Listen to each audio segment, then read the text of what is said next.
बिहार की एक ऐसी विधानसभा सीट जहां के विधायक साहब जेल के अंदर हैं। अब उस सीट का होगा क्या, चुनाव कैसे लड़ेंगे, ये कई लोग सवाल कर रहे हैं। लेकिन ज्यादा बड़ा सवाल ये है कि अब उस विधानसभा सीट का क्या होगा।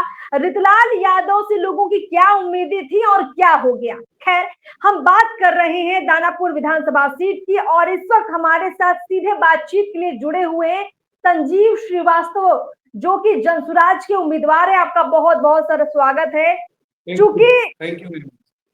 क्योंकि सर, आप देख रहे हैं कि दानापुर एक ऐसी सीट बन चुकी है जहां सबकी नजर इसलिए भी है क्योंकि यहाँ के विधायक पर बड़े संगीन आरोप लगे, रंगदारी के आरोप लगे, गुंडागर्दी के आरोप लगे, और इन आरोपों में इतनी गहराई थी कि अब वो जेल के अंदर है, बाहर ही नहीं आ पा रहे। खैर, आपको क्या लगता है दानापुर इस हालत में कैसे पहुंचा? दानापुर में इतनी समस्याएं जो हैं कैसे हो गई? आप चूंकि कैंडिडेट हैं, क्षेत्र में जा रहे हैं, घूम रहे हैं, जनसुराज की तमाम जो वादे हैं जनता तक पहुंचा रहे हैं, लेकिन दानापुर में आप खुद अपने स्तर से क्या देख रहे हैं? पहला तो मैं आपसे भी यही सवाल लूंगी। मैम, दानापुर पहले बहुत ही बौद्धिक रूप से एक बहुत ही बड़ी अच्छी जगह थी। अगर आप यहाँ के नामों को ध्यान से पढ़ेंगे ना तो दीनापुर मतलब डॉट 100 गुना, यानी जिसको अभी हम लोग सगुना बोलते हैं, 100 गुना। यहाँ हर नाम में खगोल, लक्खी चक, करोड़ी चक, मतलब पूरा मैथमेटिकल नेम्स है। और लकीली आज फिर ये पटना का तक्षशिला और नालंदा बन रहा है, जितने बड़े बड़े स्कूल्स हैं पटना के, और हर कोने से बच्चे यहाँ पढ़ने आते हैं। आपने जो हमारे पॉलिटिकल सिस्टम की बात की, एक्चुअल में देखिए, रियल एस्टेट जो है वो दानापुर का सबसे, बिहार का सबसे प्रीमियम रियल एस्टेट मार्केट जो है वो है दानापुर। बिल्कुल। बहुत बड़ी बिल्डिंग्स बन रही हैं, कॉम्प्लेक्स आ रहे हैं, टाउनशिप सेटल हो रहे हैं। छोटी छोटी जगहों पे मतलब 6 कट्ठा 7 कट्ठा में, जितना एक टोला में 40-45 परिवार रहता है उतने लोग रह रहे हैं। तो क्या है कि रियल एस्टेट हमारा बहुत प्रीमियम है, यहाँ तक कि गुड़गांव और उससे भी कॉस्टली रियल एस्टेट है। तो जहां पे जमीन का होगा वहां क्राइम होगा। अब उसमें क्या है कि आज तक यहाँ पे जितने कैंडिडेट्स आए, या तो वो जमीन से जुड़े हुए थे, किस तरीके से जमीन से जुड़े थे, या तो ब्रोकिंग करते थे या लिटिगेशन लैंड सेटल करते थे। करेक्ट, तो ये जो करेक्ट है, हाँ। प्रोफेशन है, वो प्रोफेशन से ही मैक्सिमम लोग आज तक इस बिजनेस, अभी भी आप देखिएगा जो 90% कैंडिडेट्स आएंगे, समवेयर और द अदर वो लोग जमीन से जुड़े हुए, मतलब ये लैंड बिजनेस से जुड़े हुए हैं। तो ये ऐसे में क्राइम होगा। पैसा, और वो भी कच्चा पैसा। क्राइम के दो ही कारण होते हैं, एक होता है पैशन, दूसरा होता है पैसा।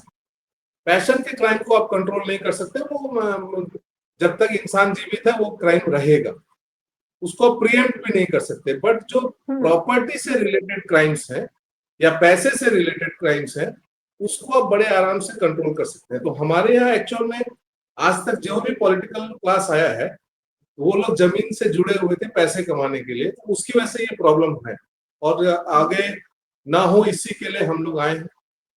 क्राइम कंट्रोल करना चाहते हैं दानापुर में, चूंकि एक ऐसा क्षेत्र है जहां अच्छा खासा कारोबार होता है, अच्छी खासी पूंजी लोगों की लगती है, और दानापुर में ये माना जाता है कि रंगदारी, वसूली ये काफी काफी ज्यादा है, गुंडागर्दी काफी ज्यादा है, और शायद इसीलिए यहाँ के विधायक जी पर भी ऐसे आरोप भी लगे हैं और जेल के अंदर भी हैं। संजीव जी, अब मैं आप पर बात कर लेती हूँ, चूंकि आपको जिस तरह से हम लोग देख रहे हैं, जो आपकी एक छवि है, पहचान है, आपने लाखों नौकरियां जनरेट की हैं। क्षेत्र में आपने कई ऐसी मिसालें पेश की हैं कि लोग समझना चाहते हैं आपको, आपके बारे में थोड़ा और गहराई से जानना चाहते हैं। तो जो इनोवेशन आपके रहे हैं, जो क्रिएटिविटी आपकी रही है, आप लोगों को रोजगार देने वाले एक नेता बनकर आ रहे हैं, कैसे ऐसे कैसे हो गया? मतलब मैं थोड़ा आपकी पर्सनालिटी को समझना चाहती हूँ। देखिए, ये एक आदमी का जो माइंड होता है ना, उसको जैसे ट्रेन करेंगे वो वैसे ही अपने आप आगे बढ़ के चल जाता है। तो मैं जब बहुत छोटा था, क्लास 12th में, मैं 17 साल 3 महीने का था, जब पहली बार मैं फौज में भर्ती होने की लाइन में खड़ा हो गया। मतलब okay. Just imagine at age of 17 years somebody is अच्छा। there and क्योंकि उसका फैमिली, मेरा फैमिली में प्रोफेशन ही यही था, मेरे फादर भी थे, तो था कि चलो भाई उस तरह से। तो फिर धीरे धीरे उसके बाद बैंकिंग, तो एक्सपीरियंस बिजनेस का होने लगा, क्योंकि हमारी पैदाइश तो डिफेंस कैंटोनमेंट की है, तो वहां तो कुछ सिविल लाइफ का अंदाजा होता नहीं है। फिर जब बैंकिंग में गए, फिर वहां पे मैंने देखा कि जो बैंक मैनेजर होता है वो किसी भी एरिया के डेवलपमेंट का पहला स्टेप होता है। हमारे सीनियर्स बोलते थे कि अगर तुम्हारे टेबल पे बहुत सारे लोन की फाइल है और वो लोन की फाइल किसी कंस्ट्रक्टिव, मतलब कोई फैक्ट्री के लिए है, कोई गोडाउन के लिए है, तो that means your area is developing, you are the first parameter. तो धीरे धीरे जब सीखा, फिर फिशरीज में काम किया, लगभग हर फील्ड में काम किया। फिर मैं पटना जब अपने वापस गांव आया तो फिर हमने सबसे पहले अंडे को चुना। उस समय बिहार में 20,000 अंडा पर डे प्रोडक्शन होता था और नाबार्ड के साथ मिलकर, उस समय मैं government of Bihar state innovation council का मेंबर था, नाबार्ड के साथ मिलकर एक स्कीम बनाई और विदाउट एनी करप्शन हम लोगों ने 3 साल में 20,000 अंडे के प्रोडक्शन को 3.5 करोड़ किया। उसमें लगभग 3.5 करोड़ 80,000 अंडे, मतलब आप ये बता रहे हैं कि बिहार में जहां एक समय अंडे का उत्पादन मात्र 20,000 होता था हर दिन के हिसाब से, अब 3.5 करोड़ अंडों का उत्पादन करने का आपने जो है काम किया। कैसे ये, मतलब इतना बड़ा काम कैसे हुआ? ये बहुत सिंपल है। देखिए, डेवलपमेंट और एम्प्लॉयमेंट क्रिएट करना या किसी भी इंडस्ट्री का इकोसिस्टम बनाना बहुत मुश्किल काम नहीं। आप विश्वास कीजिए, ये जो 3 साल में 16 से 19 में 20,000 अंडा से 3.5 करोड़ अंडा पहुंचना, 1545 करोड़ का रूरल कैपिटल एसेट क्रिएट करना या 80,000 लोगों को रोजगार बनाना, ये सब गवर्नमेंट ऑफ इंडिया की वेबसाइट, एनबीएससी के वेबसाइट पे दिया हुआ है। तो ये बहुत आसान काम है। विश्वास कीजिए, इतना बड़ा, सब लोग बोलते हैं बहुत बड़ा काम हुआ था, मैंने सिर्फ सैटरडे टू सैटरडे ही काम किया था। 3 साल अपनी जिंदगी का शनिवार मैंने दिया था और मैंने ये काम को टारगेट अचीव किया था। एक्चुअल में देखिए होता क्या है, सिस्टम बनाना पड़ता है और सिस्टम काम करता है, आदमी काम नहीं करता। हमने जो सिस्टम क्रिएट किया था उसमें फिर क्या हुआ कि सारे बैंक्स वालों ने ऑटोमेटिकली काम किया, ट्रेनिंग इंस्टीट्यूट्स ने काम किया, सारा इकोसिस्टम क्रिएट हो। तो सिस्टम बनाना पड़ता है, जो बिहार में नहीं बनता। बिहार में अनलकीली हम लोग सिस्टम बनाने वाले विधायक नहीं चुनते हैं, हम लोग पैरवीकार चुनते हैं, जो दिन भर फोन करेगा, अरे थाना बाबू जरा इसको देख लीजिए, अरे एसडीओ साहब इसको देख लीजिए। वो नहीं होता भाई, हमको सिस्टम चाहिए कि मेरा 90 दिन में एफआईआर क्यों नहीं डिस्पोज हो रहा है। There has to be system. कोई तो एक बंदा होगा। हमको तो नहीं लगता कि गृह मंत्री नीतीश कुमार ने भी कभी ऐसा किया होगा कि वो हर महीना एक रिकॉर्डिंग निकाले कि मेरे थाने में जो एफआईआर हो रहा है वो 90 दिन में कितने एफआईआर डिस्पोज हो। क्योंकि 90 से जैसे 180 दिन करेंगे तो आईजी से आईजी लेवल परमिशन लेना पड़ता है। ये सिस्टम नहीं क्रिएट करके हमारे लोगों ने पैरवीकार चुनना शुरू किया, जो दिन भर पैरवी करता है, सीओ साहब, वीडियो साहब, थानेदार साहब। जबकि होना ये चाहिए कि एक सिस्टम ऐसा हो कि मुझे पता होना चाहिए कि मेरे थाने में 90 दिन में एफआईआर कितने डिस्पोज हो, मेरा जो बंदा एफआईआर लिखवाने जा रहा है उसको कितनी तकलीफ हो रही है, क्यों हो रही है, और उस पॉइंट को आपको सिस्टम से करेक्ट करना है। तो अंडा में हमने किया कुछ नहीं था, हमने सिर्फ सिस्टम्स को क्रिएट किया था। और वो क्रिएट करने की वजह से मैं बोल रहा हूँ, मैं सिर्फ शनिवार के शनिवार काम करता था, 3 स्टाफ थे और हम लोगों ने ये पूरा प्रोजेक्ट अचीव। गजब, मतलब आपने जो ग्रेट काम किया है। बिहार में क्योंकि रोजगार नहीं होने की वजह से बहुत बड़े स्तर पर पलायन भी होता है और हम लोग देखते भी है कि बिहार में युवाओं को ये समझ में नहीं आता है कि क्या काम करें, कैसे खुद का काम जनरेट करें। तो आपने इस स्तर पर भी काफी लोगों की मदद किया है और आप आइडियाज भी निकालते हैं कि कैसे रोजगार को डेवलप किया जा सकता है। संजीव जी, चूंकि आप विधायकी का चुनाव लड़ने जा रहे हैं और विधायक का मतलब है क्षेत्र की हर समस्या पर काम करने वाला आदमी। विधायक का मतलब ये भी है कि आप अपने यूथ को कैसे लीड करते हैं, उनकी इस रोजगार की समस्या पर कैसे काम करते हैं। तो चूंकि आपका इसका एक्सपीरियंस है, तो दानापुर के लिए क्या आपकी कुछ खास प्लानिंग है, मतलब मैं जानना चाहूंगी। मैं जानता हूँ मैं चुनाव जीतूंगा, इसलिए मैं प्लानिंग बना के बैठा हूँ। मैं अच्छी तरह से जानता हूँ, आई एम वेरी कॉन्फिडेंट कि मैं चुनाव जीतूंगा और इसके लिए मेरा पूरा अगला 5 साल का रोड मैप भी रेडी है कि मैं चुनाव जीतने के बाद क्या करूँ। बिल्कुल। और मेरा फोकस 2 ही जगह रहेगा। नंबर 1 है, दानापुर के बहुत सारे प्रॉब्लम्स हैं, मैंने हर क्षेत्र का, जैसे जो दानापुर एक बहुत ही कंपोजिट प्लेस है। आपको यहाँ कॉस्मोपॉलिटन सोसाइटीज भी मिलेंगी, बहुत हाई राइज बिल्डिंग्स में। आपको यहाँ अर्बन एरिया भी मिलेगा, सेमी अर्बन भी मिलेगा और रूरल एरिया भी मिलेगा, और हर एरिया की अपनी अपनी समस्याएं हैं। अब जैसे देखिए, जो सेमी अर्बन या रूरल एरिया है उसका चैलेंज है एम्प्लॉयमेंट क्रिएट करना, ठीक है। बट आप जब उस गलियों में गुजरते हैं ना तो आप वहां रह नहीं सकते, इस तरह से इनहेबिटेड, मतलब देखिए इतना करप्शन है कि अगर आप मान लीजिए हम लोग टुकड़ों टुकड़ों में लेते हैं, पहले लेते हैं जो सेमी अर्बन एरिया या rural area of Danapur municipal corporation ने, आप विश्वास नहीं कीजिएगा, 2024 तक जल जमाव और मल निर्यास के लिए 1 रुपए का काम नहीं किया। दानापुर में कुत्ता पेशाब कर देगा ना तो यार जाम हो जाएगा, और पूरा लैट्रिन का जो पानी है वो ओवरफ्लो करके रोड पे आ जाता है। लोगों के पांव से कीड़े निकलने शुरू हो गए। मैं एक बच्चे को जानता हूँ, रूबन में भी भर्ती है, बहुत बहुत गरीब परिवार से है, उसके पांव से कीड़े निकल रहे क्योंकि बच्चा है और वो लड़की है, वो तो नंगे पांव गंदे पानी में घुस गई, गाड़ियां गिर जा रही है। मैं आपको फोटोग्राफ शेयर करूंगा, गाड़ियां गिर जा रही है। तो जो म्युनिसिपल एरिया है उसका सबसे बड़ा समस्या है कि इन्होंने इंसान को इंसान नहीं समझा।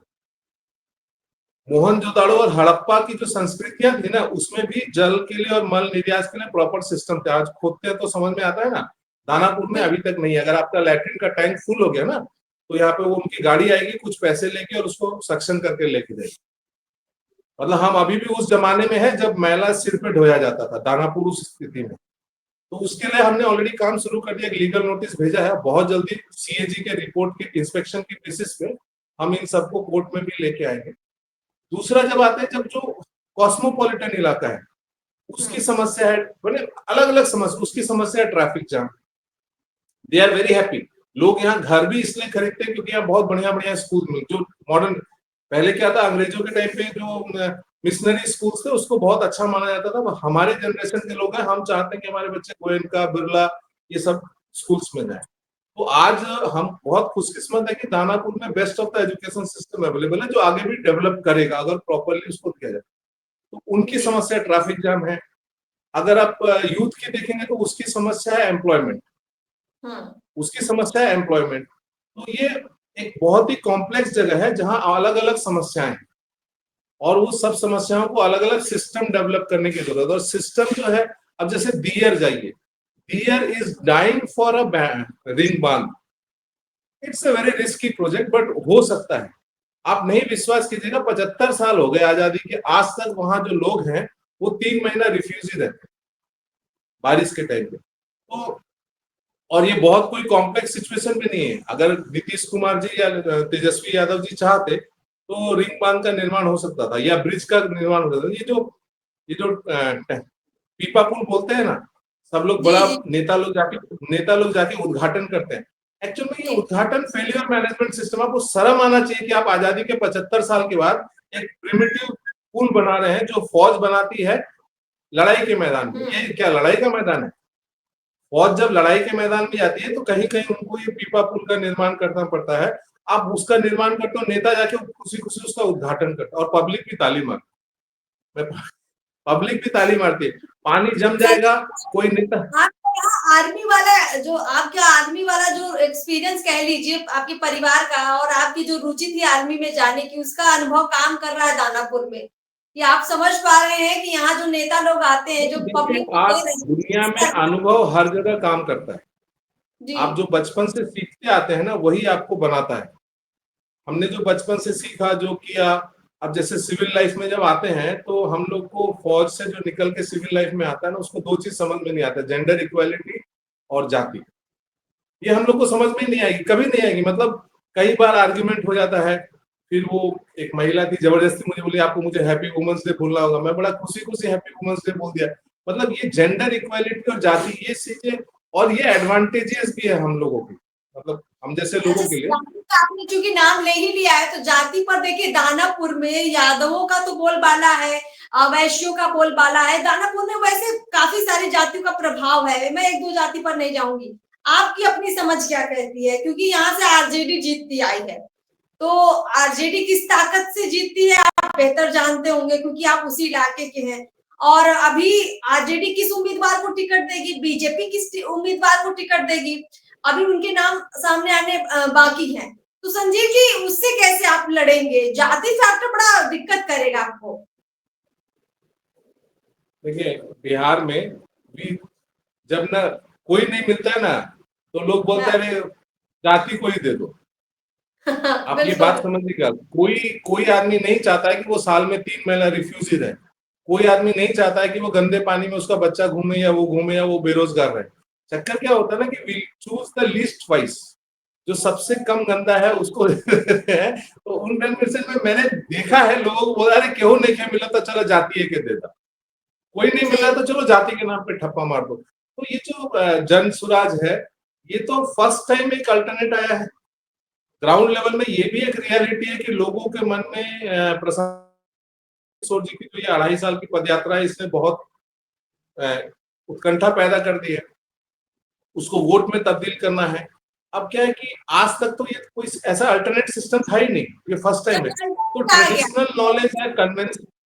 संजय जी मैं समझ गए कि आप भी जन सुराज का अल्टरनेट है, तो लोगों के पास विकल्प है, तो जाति फैक्टर को जो है कहीं ना कहीं तोड़ा जा सकता है। समझ आ गया संजय जी, चूंकि समय कम, आपका अल्टरनेट कन्वेंशनल विजडम या ट्रेडिशनल नॉलेज के हिसाब से जाएंगे तो आपको लगेगा कि जाति is a challenge, but what I feel that we are under doctoring and you can not assess a under doctoring like this. हम कहाँ गोल मारेंगे आपको समझ में नहीं आएगा, ये जब आपको समझ में आएगा रिजल्ट के बाद, या हो सकता है आपको it will either go south और it will go north, there is nothing in between.